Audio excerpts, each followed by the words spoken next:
Bertie Fine after a third man accused the coach of molesting him as a child, in this case some 9 years ago. And now in what is looking like an eerie repeat of Penn State stonewalling in the face of years of rumors and charges, Fran Tarkenton wonders how brands somehow forget about boys and prove little more than kids themselves protecting an image only to end up destroying that image. So we thought we'd do things a little differently with the NFL great, Fran Tarkenton.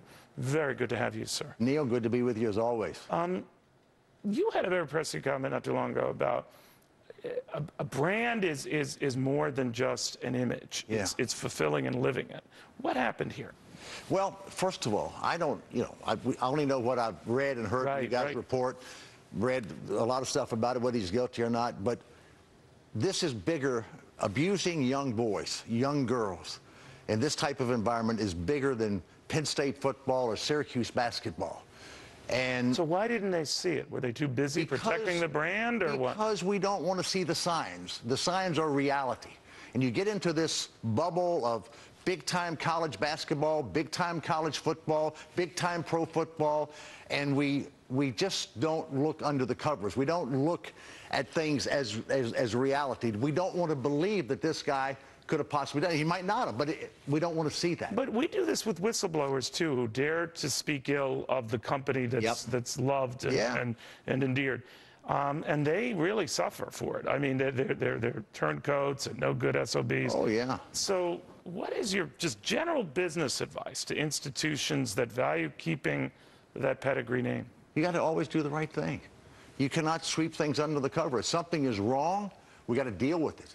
And bad news doesn't get better with age. It just gets worse. In this case, it's worse than all that. We're abusing and ruining young boys' lives forever.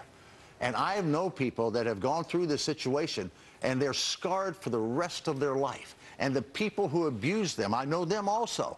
And they are in denial and never did admit that they did anything wrong. It was okay.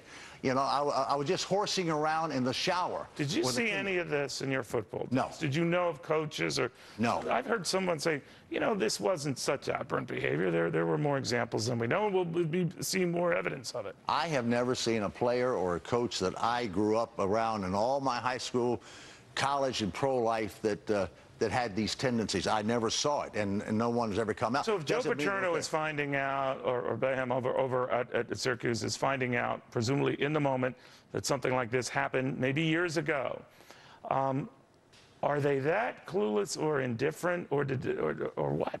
Oh, I think that in both cases, the coaches, you know, these things came up before with Boeheim. He said that this guy was trying to bribe him, and they dealt with it 5 years ago, and his guy was innocent and so forth. So it had come up. I think it had come up certainly in 30-some years with Joe Paterno, and he admitted, he said, I wish I'd have done more.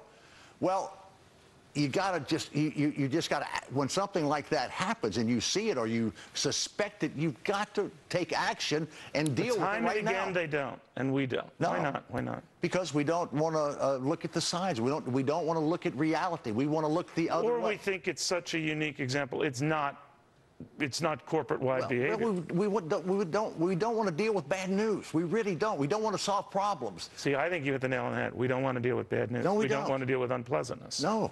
And we have that in our political world today, right? I mean, You're right. You're right. We don't want to deal with the debt issue. We get nothing done. We don't want to reform because nobody wants to solve problems and deal with bad news. And this is the worst news of all, I think, in ruining young boys and young girls' lives and not dealing with it and reporting it and doing what they're doing now.